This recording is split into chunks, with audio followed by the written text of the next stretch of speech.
इस chemistry class में आप सभी को नमस्कार। पिछले क्लास में हम लोगों ने क्लास 12 में हैलो एल्केन और हैलो एरीन के बारे में जाना था कि हैलो एल्केन क्या है और हैलो एरीन क्या है, और इसमें बताया गया था कि हैलो एरीन का नामकरण कैसे किया जाता है और एल्काइल हैलाइड जो हैलो एल्केन है वो क्या है, इसके बारे में उन्होंने बताया था। और आज हम इसमें एल्काइल हैलाइड के नामकरण के बारे में जानेंगे, यानी कि नोमेनक्लेचर ऑफ एल्काइल हैलाइड।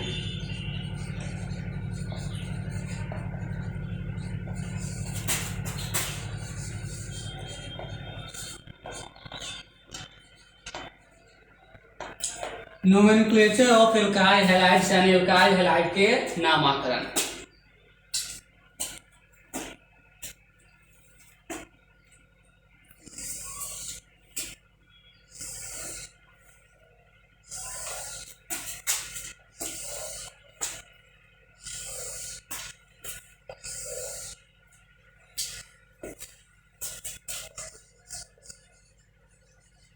इसमें 7 को हम बनाएंगे, एक में क्लास, दूसरे में यहाँ लिखेंगे फंक्शनल ग्रुप। एफजी का मतलब होता है फंक्शनल ग्रुप यानी कि क्रियात्मक समूह। ये जीएफ हुआ यानी कि जनरल फॉर्मूला, ये एग्जाम्पल हुआ उदाहरण, ये कॉमन नेम और ये है IUPAC नेम, और यहाँ इसका स्ट्रक्चर हो जाएगा।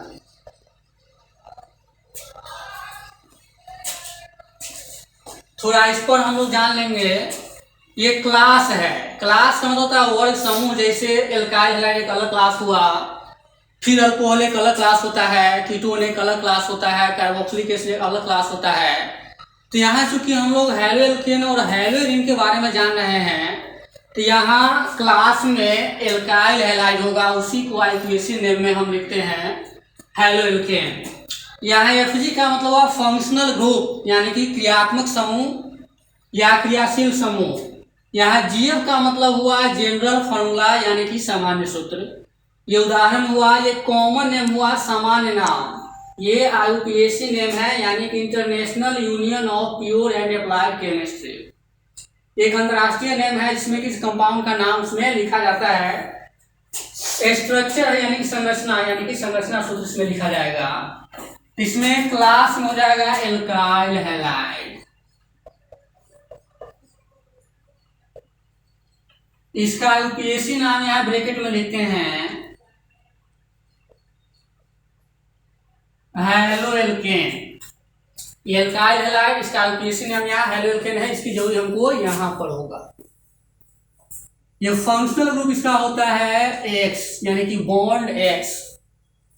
जनरल फॉर्मूला इसका हम लिखेंगे RX, जहाँ R एक एल्काइल ग्रुप है। और एल्काइल ग्रुप है क्या, किसी एल्केन से अगर हम एक हाइड्रोजन परमाणु को निकालते हैं तो जो ग्रुप प्राप्त होता है उसे हम एल्काइल ग्रुप कहते हैं। इसे R जो कैपिटल में है इस लेटर से हम उसको सूचित करते हैं। जैसे एल्केन ग्रुप में मीथेन है, इथेन है, प्रोपेन है, ब्यूटेन है, पेंटेन है, हेक्सेन है, हेप्टेन है, ऑक्टेन है, नोनेन है और डिकेन है। इसी 10 का उसमें उपयोग होता है अधिकतर। इसके बाद रेयर केस में ही किसी हाइड्रोकार्बन के साथ ये आता है। तो अगर हम R की बात करें तो मीथेन से एक हाइड्रोजन परमाणु को निकालेंगे तो मिथाइल ग्रुप कहलाएगा। इथेन से अगर एक हाइड्रोजन परमाणु को निकालते हैं तो इथाइल ग्रुप कहलाएगा। इसी प्रकार से प्रोपेन से निकालते हैं तो प्रोपाइल, और ब्यूटेन से निकालते हैं तो ब्यूटाइल, और पेंटेन से निकालते हैं तो पेंटाइल। उसी को यहाँ R लिखा गया है। पुनः इसको समझ लें, ये क्लास हुआ, जिसे एल्काइल हैलाइड एक अलग क्लास हुआ जिसका IUPAC नेम यहाँ लिखा गया है हैलो एल्केन। इस तरह से कीटोन एक अलग क्लास होता है, कार्बोक्सिलिक एसिड अलग क्लास है, अल्कोहल एक अलग क्लास है। ठीक इसी प्रकार से यहाँ क्लास हुआ। ये फंक्शनल ग्रुप यानी कि फंक्शनल ग्रुप यानी कि क्रियात्मक समूह। जनरल फॉर्मूला यानी कि सामान्य सूत्र, उदाहरण एक कॉमन नेम, IUPAC नेम और स्ट्रक्चर। तो यहाँ एल्काइल हैलाइड का फंक्शनल ग्रुप X है, यहाँ बॉन्ड X है। इसमें हम R लगा देते हैं तो इसका जनरल फॉर्मूला कहलाता है। और R की जगह पर यहाँ हम रख रहे हैं CH3। तो ये मीथेन में से चूंकि एक हाइड्रोजन निकल करके आया है इसलिए मिथाइल ग्रुप हुआ। तो ये मिथाइल हुआ और ये हैलाइड है तो इसका कॉमन नेम हो जाएगा मिथाइल हैलाइड। हो गया। अब यहाँ यूपीएससी नेम लिखने के समय यहाँ ध्यान देंगे, चूंकि एल्काइल हैलाइड का यूपीएससी नेम यहाँ हैलो एल्केन होता है।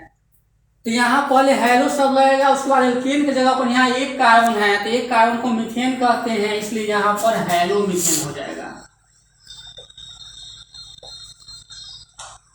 Hello methane.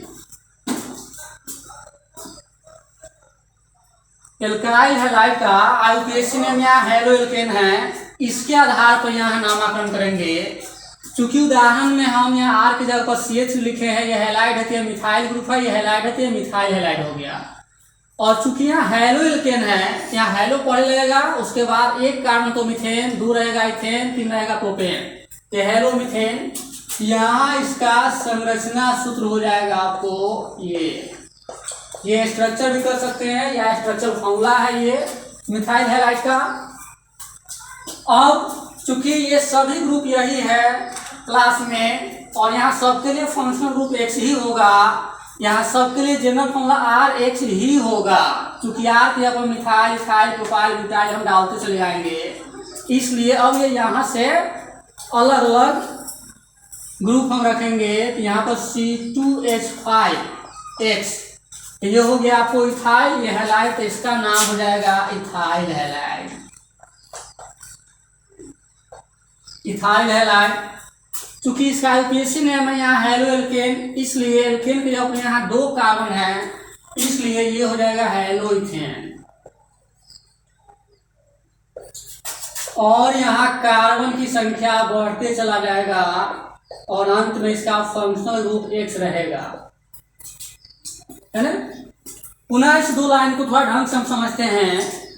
ये तो फंक्शनल ग्रुप रहा है एल्काइल हैलाइड का, ये RH ये बॉन्ड है चूंकि इसमें एल्काइल ग्रुप ही लगेगा। और ये उदाहरण के तौर पर यहाँ एल्काइल ग्रुप के जगह पर हम मिथाइल इथाइल डाले हैं, तो मिथाइल डालेंगे तो मिथाइल हैलाइड हो जाएगा। और ये हैलो मीथेन होगा चूंकि यहाँ हैलो एल्केन इसका आईयूपीएसी नेम है। R की जगह पर इथाइल ग्रुप डालेंगे तो ये हो गया इथाइल हैलाइड, ये हो जाएगा हैलो इथेन। और यहाँ S के जगह पर हम क्लोरीन भी डाल सकते हैं, ब्रोमीन, आयोडीन और फ्लोरीन।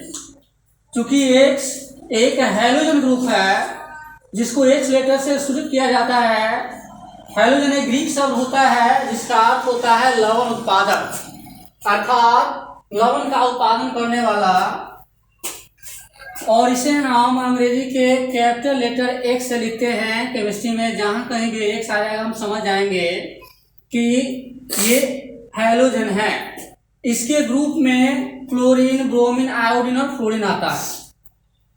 और एक एक करके यहाँ ये ग्रुप हम डालते जाएंगे। जैसे C2H5 अगर Cl डालते हैं ये इथाइल क्लोराइड हो जाता है। अगर Br डालेंगे तो इथाइल ब्रोमाइड होगा, आयोडीन डालेंगे तो इथाइल आयोडाइड होगा, F डालते हैं तो इथाइल क्लोराइड हो जाएगा। तो इस तरह से अगर यहाँ क्लोरीन अगर हम डाले हैं तो ये हो जाएगा इथाइल क्लोराइड और यहाँ हो जाएगा क्लोरोइथेन।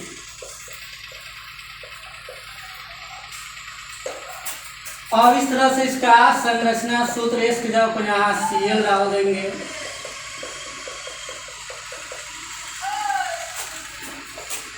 यहाँ पर अगर हम C3H7X डालते हैं तो ये हो जाएगा प्रोपाइल हैलाइड।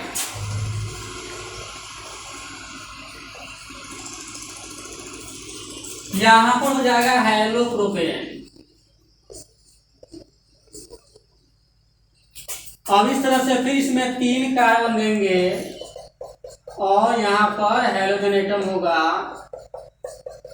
इस तरह से इसमें हम आगे 10 कार्बन तक इसमें डाल सकते हैं और इसके ऊपर क्लोरीन, ब्रोमीन, आयोडीन और फ्लोरीन डालेंगे।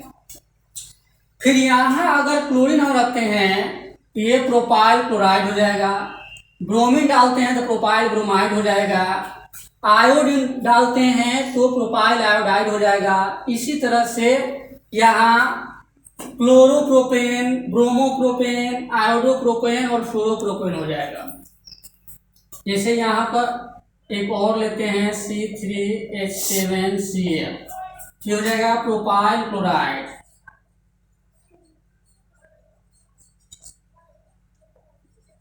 यहाँ आ जाएगा क्लोरोप्रोपेन,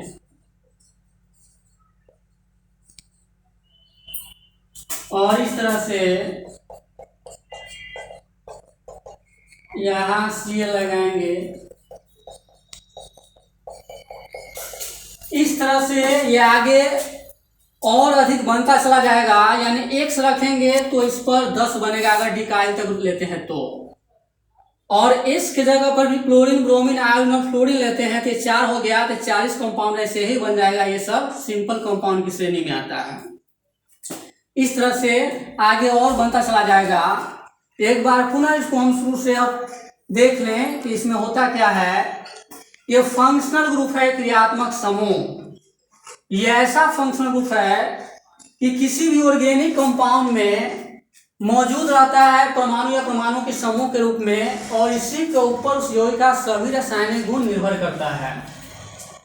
यानी क्रियात्मक समूह ऐसा परमाणु या परमाणु का समूह होता है जो किसी कार्बनिक यौगिक में उपस्थित रहता है और उसी पर सभी रासायनिक गुण निर्भर करता है।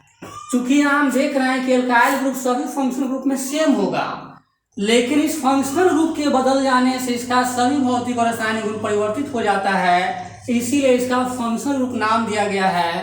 और शॉर्ट में इसको हम FG लिखते हैं। F फंक्शनल के लिए है और G ग्रुप के लिए है। अर्थात किसी भी कार्बनिक यौगिक में उपस्थित ऐसा परमाणु अथवा परमाणु का समूह जिस पर उस यौगिक का सभी रासायनिक गुण निर्भर करता है, क्रियात्मक समूह यानी कि फंक्शनल ग्रुप कहलाता है। तो यहाँ एल्काइल हैलाइड का फंक्शनल ग्रुप है X, इससे एक बॉन्ड जुड़ा हुआ है, और ये बॉन्ड जो खाली है वो एल्काइल ग्रुप के लिए है। यहाँ जनरल फॉर्मूला है, जेफ का मतलब होता है जनरल फॉर्मूला यानी कि सामान्य सूत्र। यहाँ R दिए तो RX हो गया। यहाँ R के ऊपर हम methyl, ethyl, propyl, butyl, pentyl इस तरह से डाल सकते हैं दस्ता, जैसे कि यहाँ एग्जाम्पल में डाला गया है। ये मिथाइल है तो ये हैलाइड है तो मिथाइल हैलाइड हो गया। चूंकि इसका आईयूपीएसी नेम यहाँ ब्रैकेट में लिख दिए हेलोएल्केन होता है, इसलिए यहाँ आईयूपीएसी नेम में हेलोमीथेन होगा। यहाँ मीथेन क्यों होगा? क्योंकि यहाँ एक कार्बन है, एक कार्बन को मीथेन कहते हैं। अगर 2 कार्बन होगा तो उसको मीथेन कहेंगे। फिर यहाँ इथाइल ग्रुप लिए हैं तो ये इथाइल हुआ, ये हैलाइड हुआ, इथाइल हैलाइड हुआ, ये हेलोइथेन हो गया। और एक जो हेलोजन ग्रुप है उसमें क्लोरीन, ब्रोमीन, आयोडीन और फ्लोरीन होता है। अब इसकी जगह हम एक एक करके क्लोरीन, ब्रोमीन, आयोडीन और फ्लोरीन डाल सकते हैं। इस सभी में इसमें भी डाला जा सकता है।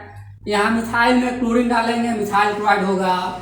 Br डालेंगे, मिथाइल ब्रोमाइड हो जाएगा, तो यहाँ ब्रोमोमीथेन हो जाएगा। यहाँ आयोडीन डालते हैं तो मिथाइल आयोडाइड हो जाएगा, इसका कॉमन नेम, और आईयूपीएसी नेम हो जाएगा आयोडोमीथेन।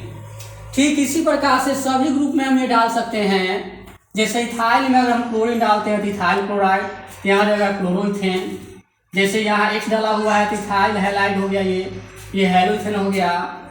अब यहाँ C2 इथाइल में Cl डाले हैं तो हो गया इथाइल क्लोराइड। चूंकि ये इथाइल है, ये क्लोराइड है, इथाइल क्लोराइड, और यह क्लोरोइथेन, इसलिए कि यहाँ हेलो सब पहले लगा हुआ हेलोएल्केन, तो वहाँ हेलोजन की जगह पर क्लोरीन है इसलिए क्लोरो हो गया। और यहाँ एल्केन की जगह पर यहाँ 2 कार्बन है तो इथेन ग्रुप होता है, इसलिए यहाँ पर क्लोरोइथेन है। ये प्रोपाइल ग्रुप है, X डालेंगे तो प्रोपाइल हैलाइड हुआ, हेलोप्रोपेन। ये क्लोरीन डालेंगे तो प्रोपाइल क्लोराइड तो हो जाएगा क्लोरोप्रोपेन। इस तरह से इसमें अगर हम C4H9Br डालते हैं तो ये ब्यूटाइल ग्रुप है, ये ब्रोमाइड है तो हो जाएगा ब्यूटाइल ब्रोमाइड।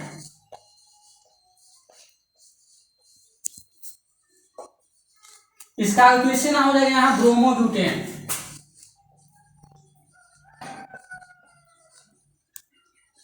इस तरह से यहाँ pentyl group, hexyl group, decyl group तक इसमें हम डाल सकते हैं। अब यहाँ है कि यहाँ हम बॉन्ड दे भी सकते हैं और यहाँ नहीं भी दे सकते हैं। इस कंपाउंड को हम ऐसे भी लिख सकते हैं या इस कंपाउंड को हम ऐसे भी लिख सकते हैं, यहाँ बॉन्ड दे या नहीं दे या डॉट दे, ये तीनों एक ही चीज है। यहाँ बॉन्ड देना कोई जरूरी नहीं है, यहाँ समझने के लिए दिया गया है। ये वही कंपाउंड है, ये वही कंपाउंड है, ये वही कंपाउंड है, इसलिए आपका ये कंफ्यूजन यहाँ पर दूर हो जाना चाहिए। तो इस तरह से एल्काइल हैलाइड का नामकरण करते हैं। ये सिंपल कंपाउंड का नामकरण हुआ। ये केवल एल्काइल हैलाइड ही नहीं, इस तरह से जितने भी फंक्शनल ग्रुप है सभी का नामकरण हम इसी प्रकार से कर सकते हैं, इस कॉलम में अलग अलग डाल करके। और एक ऐसी प्रक्रिया है जिसमें पूरे सिस्टम को एक ही बार में समझा जा सकता है कि कौन कहाँ पर क्या है, किस तरह से है। सुधार के लिए पुनः हम लोग देख ले एल्काइल हैलाइड यानी कि हैलोएल्केन, ये इसका फंक्शनल ग्रुप हुआ। इसमें एल्काइल ग्रुप डालते जाएंगे, सभी के लिए यहाँ पर RH नहीं होगा, यहाँ RH नहीं होगा, RH ही होगा, चूंकि एल्काइल ग्रुप अलग अलग होता है, मिथाइल, इथाइल, प्रोपाइल, ब्यूटाइल, इस तरह से आर्क जब हम डालते चले जाएंगे।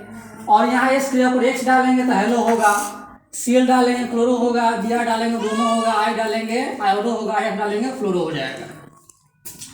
जैसा कि हम यहाँ देख रहे हैं सभी कंपाउंड में। तो ये एल्काइल हैलाइड का नामकरण हुआ। और इस चैप्टर का चूंकि टाइटल है हैलोएल्केन एंड हैलोएरिन, तो इसी एल्काइल हैलाइड का IUPAC नेम यहाँ हैलोएल्केन है, जो टाइटल के रूप में लिया गया है। तो ये दूसरा क्लास है इस चैप्टर का। पिछले क्लास में हम लोगों ने एल्काइल हैलाइड क्या है वहाँ भी थोड़ा नामकरण बताया गया था। फिर हैलोएरिन क्या है, चूंकि एरोमेटिक कंपाउंड है, उसका नामकरण बताया गया था। आज यहाँ पूरे डिटेल से एल्काइल हैलाइड का यहाँ नामकरण दिया जा रहा है। इसे लिखा भी जा सकता है समझने के लिए। और फिर इसके बाद हम लोग अगले टॉपिक पर चलते हैं।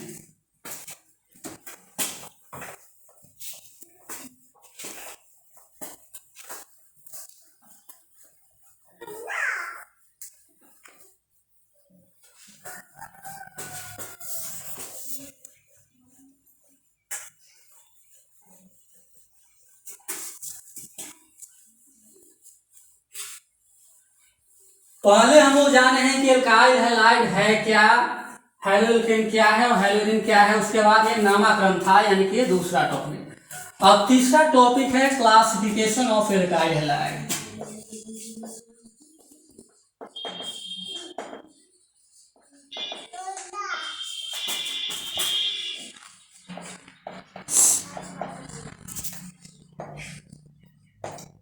क्लासिफिकेशन ऑफ एल्काइल हैलाइड्स यानी एल्काइल हैलाइड का वर्गीकरण। अब वर्गीकरण का मतलब होता क्या है, इस ग्रुप में बहुत सारा कंपाउंड है, उसको अलग अलग भागों में बांटने की भी आवश्यकता होती है, वही उसका क्लासिफिकेशन कहलाता है। किसी भी सिस्टम में हर एक चीज को अलग अलग भागों में बांटा गया है। यहाँ एल्काइल हैलाइड है, तो एल्काइल हैलाइड की श्रेणी में सैकड़ों नहीं, हजारों नहीं, हम लाखों भी अगर कह दे तो वो भी कम ही पड़ेगा, इतने सारा कंपाउंड इसमें है। तो इन सभी यौगिकों का एक ही बार में अध्ययन करना संभव नहीं है, इसलिए इसको अलग अलग भागों में बांटने की आवश्यकता पड़ती है। कुछ एल्काइल हैलाइड की श्रेणी में ऐसे कंपाउंड है जो उतना खतरनाक नहीं है, कुछ ऐसे कंपाउंड है जो ज़्यादा खतरनाक है। कुछ का उपयोग हम आसानी से कर लेते हैं, कुछ का उपयोग हम आसानी से नहीं कर सकते हैं। किसी यौगिक का गुण अलग है, किसी दूसरे यौगिक का गुण अलग है, कोई विषैला है तो कोई विषैला नहीं है। तो इन सभी का गुण अलग अलग होता है, इसलिए इन सभी के बारे में जानने के लिए इसे वर्गीकरण की आवश्यकता पड़ती है, इसलिए इसका अलग अलग वर्गीकरण भी किया गया है। और चूंकि वर्गीकरण में एक दो है नहीं, इसमें तीन तीन क्राइटेरिया का इस्तेमाल किया गया है, तीन तीन विधि से इसको वर्गीकरण किया गया है। जैसे पहला है किसी एल्काइल हैलाइड में कितना हैलोजन ग्रुप मौजूद है, तो किसी एल्काइल हैलाइड में हैलोजन परमाणु की उपलब्धता के आधार पर उसको बांटा गया है। फिर हाइब्रिडाइजेशन के आधार पर बांटा गया है, sp3 हाइब्रिडाइजेशन के आधार मान करके, फिर sp2 हाइब्रिडाइजेशन का आधार मान करके इसको अलग अलग भागों में वर्गीकृत किया गया है। तो हम लोग इसे क्लासिफिकेशन अब चलते हैं।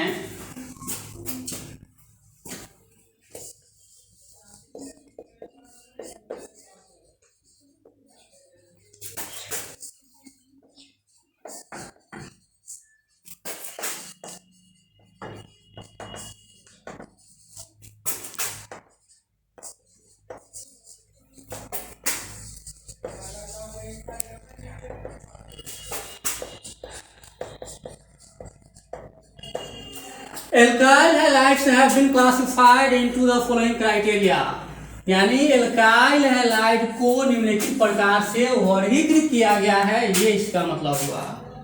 यहाँ पहले क्राइटेरिया जानते हैं क्या है, इसको अलग अलग तरीकों से वर्गीकरण किया गया है। इसमें एक तरीका हम बताएं हाइड्रोजन परमाणु की संख्या के आधार पर, फिर sp3 हाइब्रिडाइजेशन के आधार पर, sp2 हाइब्रिडाइजेशन के आधार पर, तो वो तीनों इसका क्राइटेरिया हुआ। इस तरह से यहाँ लिखा गया है alkyl halides have been classified into the following criteria, यानी एल्काइल हैलाइड का वर्गीकरण निम्नलिखित प्रकार से किया गया है।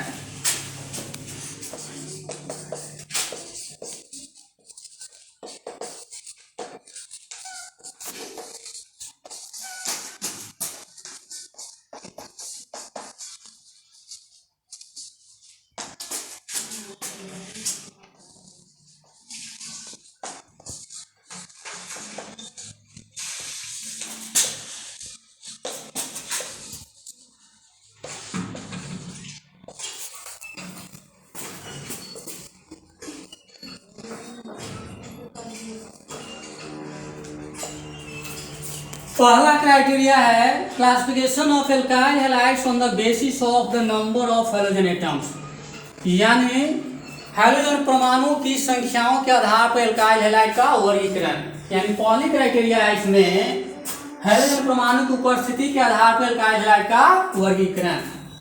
नंबर बी,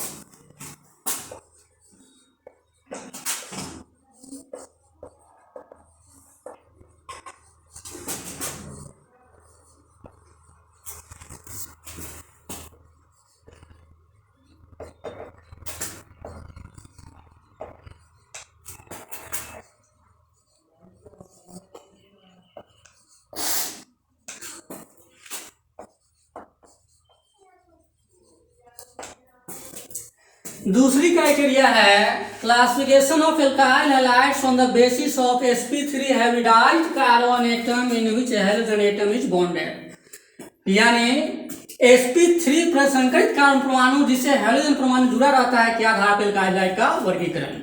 ये दूसरी क्राइटेरिया है। नंबर सी, यानी कि तीसरी क्राइटेरिया,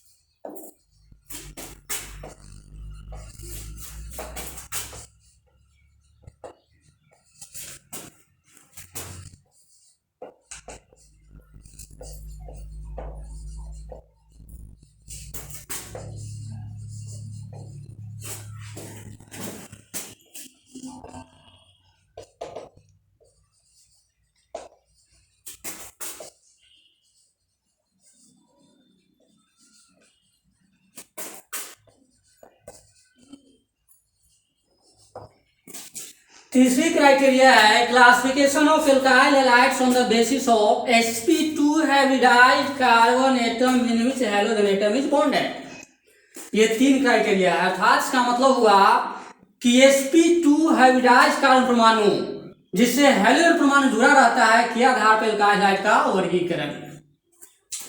यहां लिखा हुआ है क्लासिफिकेशन ऑफ एल्काइल हैलाइड्स, यानी एल्काइल हैलाइड का वर्गीकरण। यहाँ है alkyl halides have been classified into the following criteria, यानी एल्काइल हैलाइड का वर्गीकरण निम्नलिखित प्रकार से किया गया है।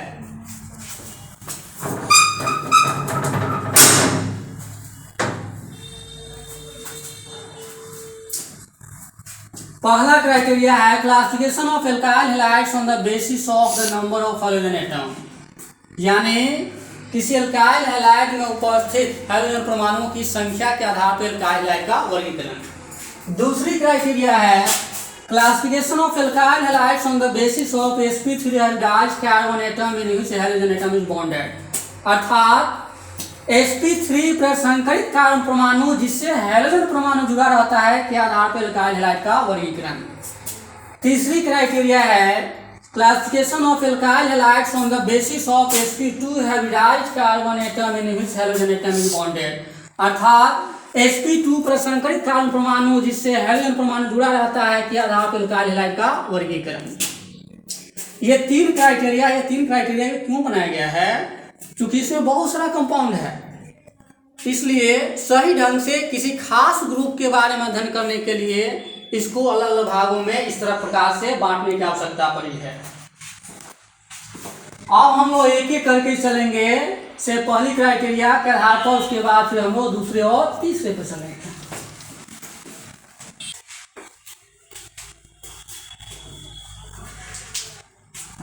इसमें पहली क्राइटेरिया है classification of alkyl halides on the basis of the number of hydrogen atoms, यानी हाइड्रोजन परमाणु की संख्या के आधार पर एल्काइल हैलाइड का वर्गीकरण।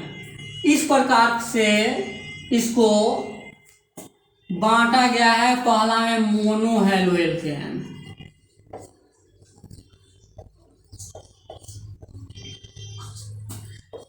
दूसरा है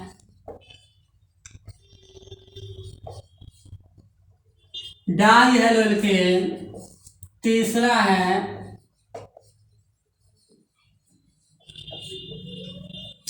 ट्राई हैलोएल्केन और चौथा है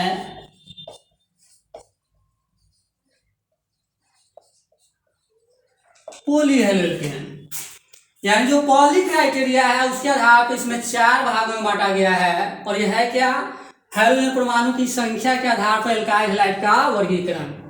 इसमें हाइड्रोजन परमाणु की संख्या के आधार पर एल्काइल हैलाइड को मुख्यतः चार भागों में बांटा गया है, जिसमें पहला है मोनो हैलोएल्केन, दूसरा है डाई हैलोएल्केन, तीसरा है ट्राई हैलोएल्केन और चौथा है पॉली हैलोएल्केन। यहाँ नाम से ही क्लियर है, मोनो का अर्थ होता है एक, डाई का मतलब दो, ट्राई का मतलब तीन, या पॉली का यहाँ मतलब हो गया चार या चार से अधिक। यहाँ तो पॉली शब्द का अर्थ हो गया चार या चार से अधिक, लेकिन पॉली एक ग्रीक शब्द है जिसका अर्थ होता है दो या दो से अधिक, यानी एक से अधिक। तो यहाँ जब एक को मोनो मान लिए, दो को डाई मान लिए और तीन को हम ट्राई मान रहे हैं, तो चार या चार से अधिक को हम पॉली मान लेते हैं। अगर हम चौथे को मान लेते हैं टेट्रा हैलोएल्केन, तो पांच या पांच को से ज्यादा को पॉली मान सकते थे। अगर हम पांच को ही मान लेते हैं पेंटा हैलोएल्केन, तो छह या छह से अधिक को हम पॉली हैलोएल्केन कर सकते हैं। अगर हम छह को भी मान लेते हैं हेक्सा हैलोएल्केन, तो सात या सात से ज्यादा को हम पॉली मान सकते हैं। ये इसका अर्थ हुआ। इस तरह से ये निश्चित नहीं है, इसलिए यहाँ पर लिखा गया मुख्यतः चार भागों में बांटा गया है। ये कोई जरूर नहीं विचार ही होगा, कोई कहेगा कि हम 5 लिखेंगे, कोई कहेगा हम 6 लिखेंगे। आप 6 के बदला क्या इसमें 25 भी लिख सकते हैं, लेकिन उस कंपाउंड की वास्तविकता पर प्रश्न उठने लगता है ना, कि वास्तव में वो कंपाउंड आखिर बन रहा है कि नहीं बन रहा है। अगर बन रहा है तो उसकी पढ़ाई हम लोगों को है क्यों नहीं? ऐसा है भी, लेकिन कुछ हद तक ये बात उसमें शामिल नहीं है। तो यहाँ पहले क्राइटेरिया हम देख रहे हैं, classification of alkyl halides on the basis of the number of hydrogen atoms, यानी हाइड्रोजन परमाणु की संख्या के आधार पर एल्काइल हैलाइड का वर्गीकरण। तो हाइड्रोजन परमाणु की संख्या के आधार पर एल्काइल हैलाइड को मुख्यतः चार भागों में बांटा गया है, जिसमें पहला है मोनो हैलोएल्केन, दूसरा है डाई हैलोएल्केन, तीसरा है ट्राई हैलोएल्केन और चौथा है पॉली हैलोएल्केन। यहाँ मोनो का अर्थ होता है एक, डाई का मतलब दो, ट्राई का मतलब तीन और पॉली का मतलब चार या चार से अधिक। अर्थात मोनो हैलोएल्केन ऐसा एल्काइल हैलाइड है जिसमें केवल एक ही हाइड्रोजन परमाणु उपस्थित रहता है, उसे हम मोनो हैलोएल्केन कहते हैं। डाई हैलोएल्केन ऐसा कार्बनिक यौगिक जिसमें केवल दो हाइड्रोजन परमाणु उपस्थित रहता है, उसे हम डाई हैलोएल्केन कहते हैं। तीसरा है ट्राई हैलोएल्केन, वे कार्बनिक यौगिक जिसमें केवल 3 हाइड्रोजन परमाणु उपस्थित रहता है, उसे हम ट्राई हैलोएल्केन कहते हैं। पॉली हैलोएल्केन वे कार्बनिक यौगिक या एल्काइल हैलाइड ग्रुप के वे यौगिक जिसमें 4 या 4 से ज्यादा हाइड्रोजन परमाणु उपस्थित रहता है, उसे हम पॉली हैलोएल्केन कहते हैं। तो इस प्रकार से पहली क्राइटेरिया के अंतर्गत इस प्रकार से ये 4 कंपाउंड होता है। तो इस आधार पर हम कह सकते हैं कि alkyl halides have been classified into the following 3 criteria. One of the criteria is the classification of alkyl halide on the basis of presence of the number of halogen atoms, And second criteria is the classification of alkyl halides on the basis of sp3 hybridized carbon atom in which halogen atom is bonded or linked. And the third criteria is the classification of halo compounds on the basis of sp2 hybridized carbon atom in which halogen atom is bonded. The first criteria which tells us halogen atom or halo compounds have been classified on the basis of the number of halogen atoms present in it, like monohaloalkane, dihaloalkane, trihaloalkane, polyhaloalkane. Monohaloalkane, which tells us the alkyl halide in which only one halogen atom is present, the compound will be called monohaloalkane. Similarly, di means two. It means the alkyl halide in which only two halogen atoms are present, the compound is called dihaloalkane.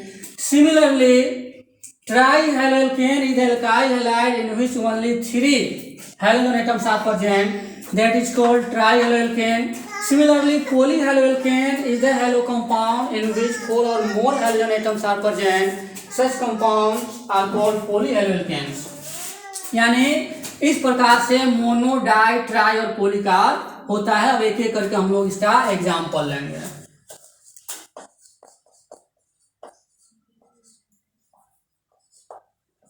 CH3Cl ये mono hydrogen का उदाहरण है, क्योंकि इसमें एक ही hydrogen atom मौजूद है। इस प्रकार से C2H5H ले सकते हैं, C3H7Cl ले सकते हैं, C4H9Br ले सकते हैं। तो ये सभी मोनो हाइड्रोजन का उदाहरण है।